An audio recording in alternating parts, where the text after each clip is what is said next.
Hey friends, welcome to the Energy Independence Show. Today we have James Ellsmoor of Island Innovations and Head of State here with us today. He has contributed to Forbes magazine and Huffington Post. He has been recognized for his young age and many accomplishments. We will be talking about powering beautiful remote locations using solar and renewable microgrid technology. We're pleased to have you. Welcome to the show, James. Hey, Richard, thanks for having me. Hey, so can you tell us a little bit about yourself and what motivates you in the energy industry? Sorry, I lost my headphones there for a second.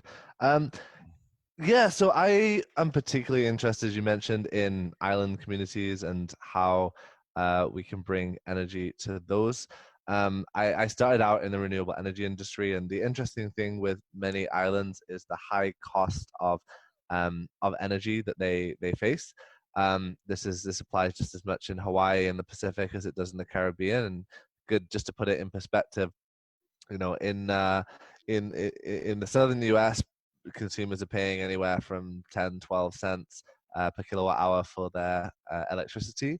In the Caribbean, the cost can be anywhere from 20 up to 50 cents per kilowatt hour. So it's a huge disparity and a huge cost of that's being paid for electricity, which obviously makes it very, very difficult to compete in other industries with companies outside of the region. Right.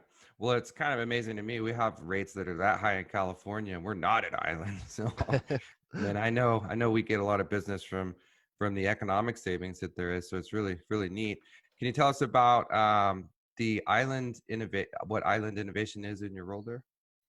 Yeah, so I started out in innovation after I was lucky enough to have the experience working in the Pacific Islands and then the Caribbean, and then I came back to the UK and was working in the Scottish Islands. I actually did my master's in island studies in northern Scotland. And what was really interesting to me was traveling between these obviously very different places on many levels, but seeing the commonalities of islandness, for want of a better word.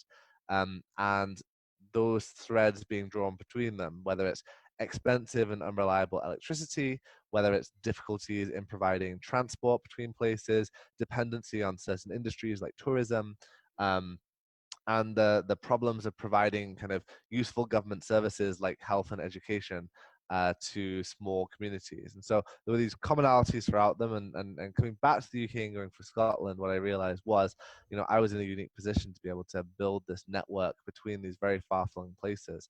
And electricity allowed us to do something which would just not have been possible, even 5 years ago. And sorry, the internet, having the internet allowed us to do something and connect these people. Right. Absolutely. Well, you have another initiative you're involved in. Can you tell us about Head of State and your mission there? Solar Head of State. Solar Head of Um, State. There you go. yeah, so Solar Head of State, I came on, I guess, about 6 years ago now, and I'm now one of the co-founders and currently leading the board. And this initiative really was about getting political leaders to install solar on prominent buildings, whether that was the White House, the Parliament, whatever made sense in that country. And we didn't set out to, but that this was actually on the road into working in island countries. We realized was a huge opportunity there for many island states that were making big statements and big moves towards renewable energy, and we wanted to support their I guess governments to lead by example. If you're telling your population that everyone should be going solar, then really you should have it on the government buildings, the Ministry of Energy, whatever makes sense. So we wanted to work with governments in those countries to do so. Um, we did a project on the presidential palace in the Maldives, the office of the Prime Minister of Jamaica, and the Governor General's residence in St. Lucia. And we recently have a new project that's just started in terms of the logistics, and we hope to start installations early next year for projects in 11 Pacific Island countries, all of which want to move towards renewables. And these will be solar plus storage projects on government buildings, which, as well as having that symbolic statement, have the added value of allowing those buildings to function if the grid goes down, if there's a natural disaster or an emergency, and be places for recovery to be led from. Right. So that's leadership by example and putting your money where your mouth is. It sounds Exactly. like, yeah. So, question number 4, you've been recognized for accomplishments. Can you share some of them? Sure. So I was listed on the Forbes magazine's 30 under 30 on the energy list, and actually wrote for Forbes for quite a while for the Forbes.com website on the sustainability column. I was listed on the Solar Energy 40 under 40 and the Renewable Energy World's magazine's list of young entrepreneurs as a couple of them. Awesome. Well, we live in challenging times, and a lot of people are learning to do things that you've been doing for quite some time. On question 5, you consider yourself a digital nomad. So, would you say it prepared you for the shift towards digital energy development in these trying times? Yeah, absolutely. I mean, in terms of the work organization, it changed absolutely nothing. It changed, obviously, there were some things that changed in that we lost some of our clients, but then we gained new clients looking to adapt to this new world. So, yeah, my team we have 6 people spread out. We have the UK, US, Jamaica, Colombia, Venezuela, and Ghana all on our team. So we have a really kind of international group, and I've not met most of them in real life, despite the fact that some of them have been working for me for 2 years now, and we have a great working relationship. So we were already adapted to this, and I think obviously now a lot of people's eyes have been opened into the opportunities that virtual working allows. I think obviously we were prepared for it. I think if you're thrown into it and you're not prepared, it can be a difficult one. Um, but yeah, for me, and so I've been able to run my business from wherever I am as long as I have a decent internet connection. Right. Yeah, internet just really is awesome. The age of information enables you and others to do what we're doing.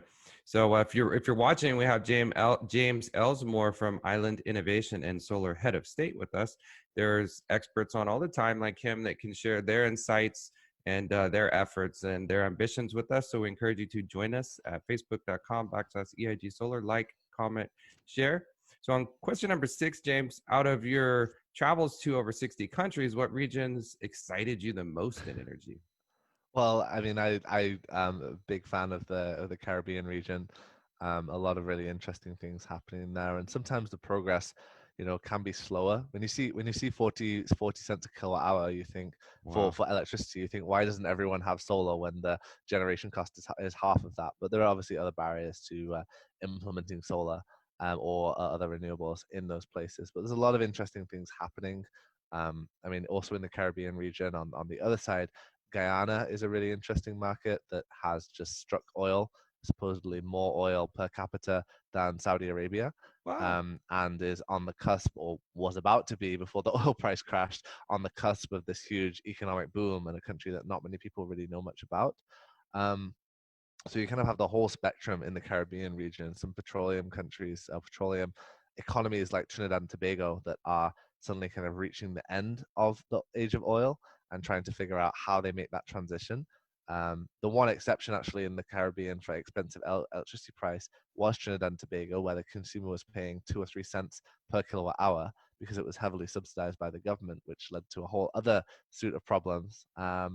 So yeah, I think there's a lot of really interesting things happening, and what I think is also interesting to me is the conversation around microgrids for resiliency. Obviously, the Caribbean is very vulnerable to hurricanes, and so part of this is thinking about how can the region make its energy systems more less vulnerable, more resilient, so we don't see what happened to Puerto Rico after Hurricane Maria happen again.